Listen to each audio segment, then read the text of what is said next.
Welcome to The Explainer. Today, we are tackling the paperwork behind what is, for most of us, the single biggest purchase of our lives, our home.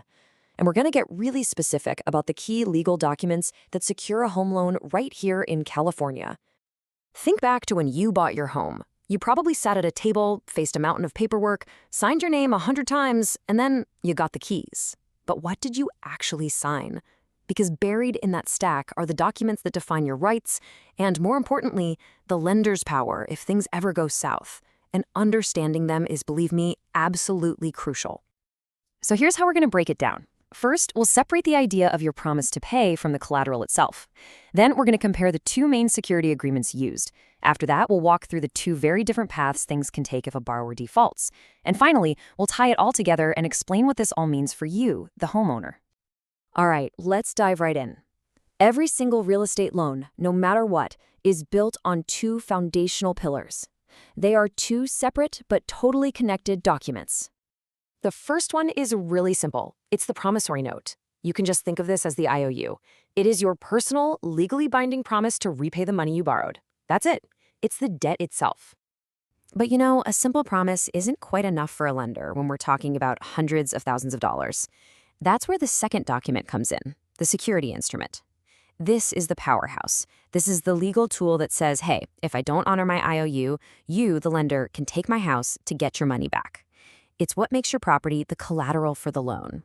So, to put it simply, one document creates the debt, and the other one secures that debt with your actual home. You absolutely have to have both. And, as you're about to see, the type of security instrument that gets used, well, that's where things get really interesting. Okay, so in California, there are two main ways to secure a loan. Now, you and I might use the word mortgage just in everyday conversation, but what you likely signed is something else entirely. Let's break down the huge differences between a traditional mortgage and a deed of trust. A mortgage, it's pretty straightforward. It's a two-party deal. You, the borrower, and the lender. Simple. But a deed of trust? It adds a third player to the game, a neutral party called the trustee. And the trustee's only job is to hold onto the power to foreclose, acting on behalf of the lender, but only if you default on the loan. And here is the absolute core legal difference. A mortgage gives the lender a lien. It's like a legal sticky note on your property, but you keep the title.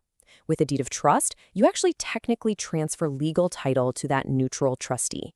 Now, you still own the house, you live in it, you have all the rights of ownership, that's called equitable title, but the trustee holds that legal power to sell the property if it ever comes to that. Now, this one little detail creates a massive advantage for lenders. See, with a mortgage, if a lender waits too long, their right to foreclose can actually expire. It's barred by the statute of limitations. But because the trustee in a deed of trust is already holding the title, the lender's right to have them foreclose on the debt never expires. And this, right here, is where the rubber really meets the road. If a borrower defaults and stops making payments, the difference between these two documents creates two completely, wildly different paths for foreclosure. The answer to this question shows you exactly why lenders in California almost always prefer one instrument over the other. The two processes are like night and day. Okay, so if you have a classic mortgage, the only way a lender can foreclose is by going to court. It's called judicial foreclosure, and that means exactly what it sounds like.